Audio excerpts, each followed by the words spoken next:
Okay, from Static Age, today we have the pleasure to talk with John, the singer for Warbringer, one of the best thrash metal bands, actually. The guys released their new album on March 31 called Woe to Vanquished.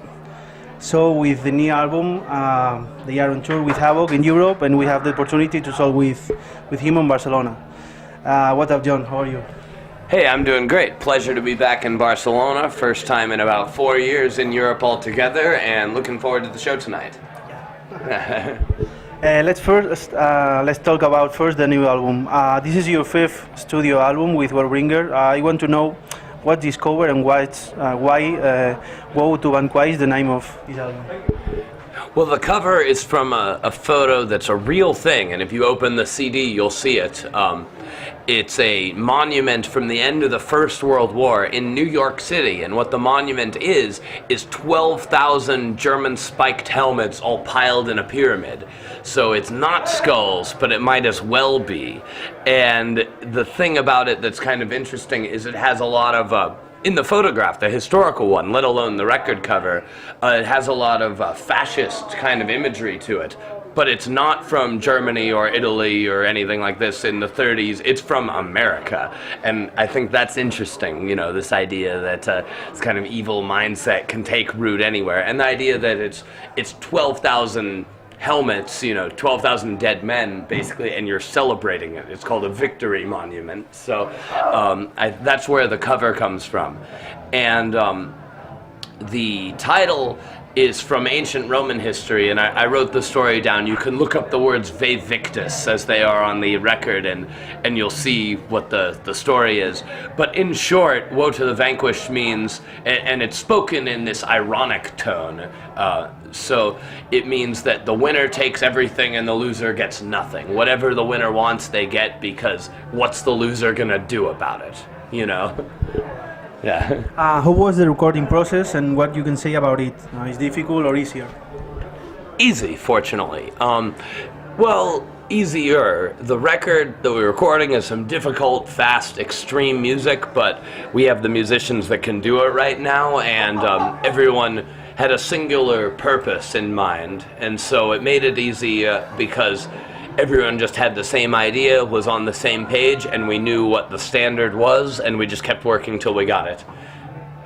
With the sound, with the playing, and all the stuff you hear on there, there's nothing fake on the record, or really any Warbringer record, because we aren't that kind of fucking band. And if we're playing blast beats at a certain speed, you're damn right we're actually playing. All the instruments are actually going that fast, you know, and it's a point of pride for me, because I think metal moved away from this to where there's all these tricks used to make bands seem more extreme. Well, we actually are extreme, you know? The people that knows the band don't need any words to buy it, but if you like thrash metal and you like Warbringer, you'll buy it. That's the thing that I did. But for the people that know nothing about the band, only Warbringer is a thrash metal band, which word you say to these people to convince them to buy the album or go to your concerts? Well, basically, we're a thrash metal band that is more extreme and vicious and just goddamn lethal than you've heard before. We're trying to take thrash metal and concentrate it into this form that's like, it's like the next stage, a highly evolved killing machine, pretty much.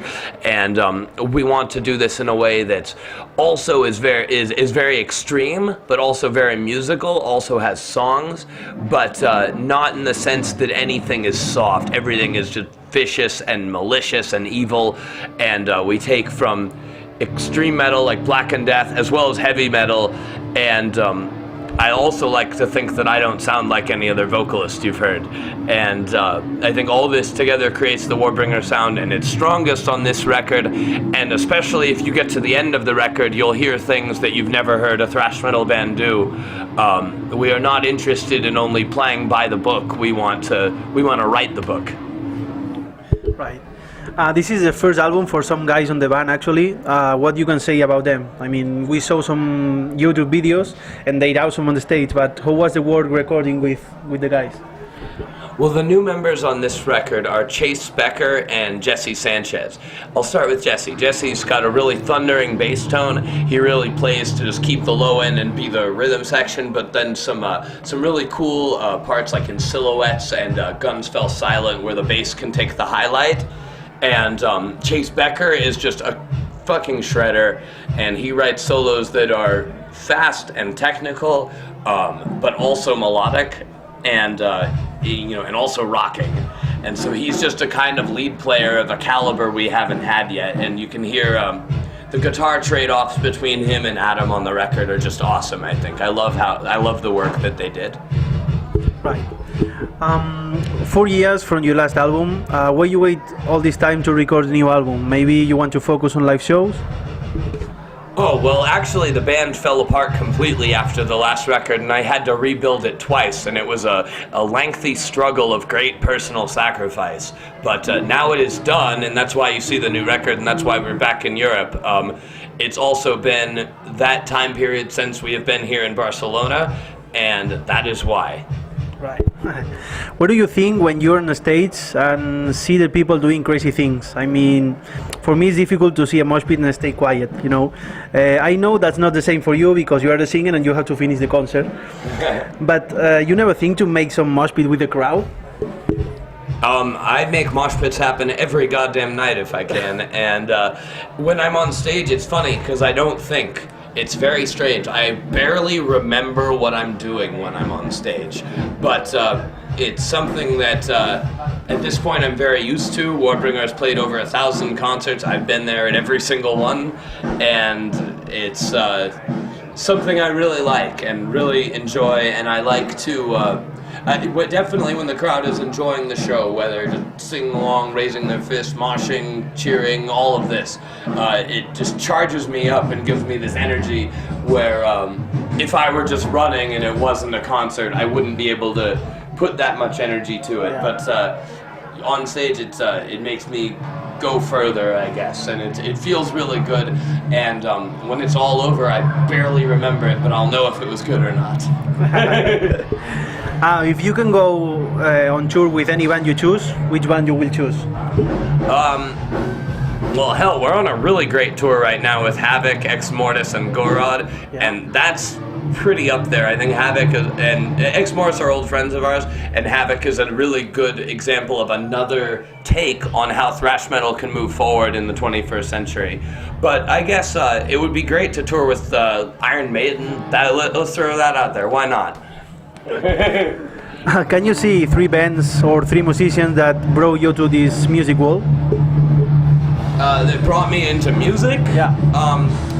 I guess for me, it was largely Black Sabbath was my first entry into heavy metal music, and then after that, Iron Maiden and Judas Priest. So I start there at the root of heavy metal, and my journey into this music goes from there, and I think that's why when we started this band in the 2000s, and in 2008 in America, when the metalcore style and like the modern, like Lamb of God type style were very popular in America,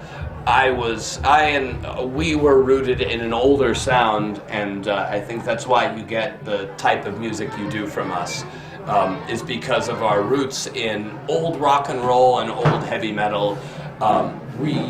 Our roots are there. We don't want to only keep to this and try to be a tribute band or some bullshit, but we want to carry forward with a vision that we think grows from those same roots. Mm-hmm. Right. Any country that you never play and you want to play in the future?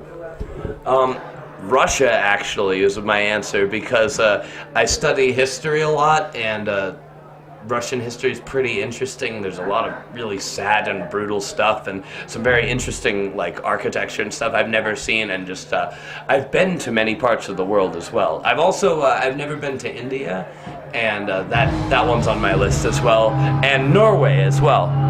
Yeah. Which kind of music you hear in your free time? Everything. Usually in my free time, what's strange is when I drive my car, I listen to heavy metal, but when I'm at home, I usually let my lady take over the music, and so that means it's everything from like dance music to old rock and roll like the Eagles and stuff, or like old surf rock or like meditative flute music and everything in between, or like really girly stuff. It doesn't matter. I like any song that I think does what it's trying to do and is well written.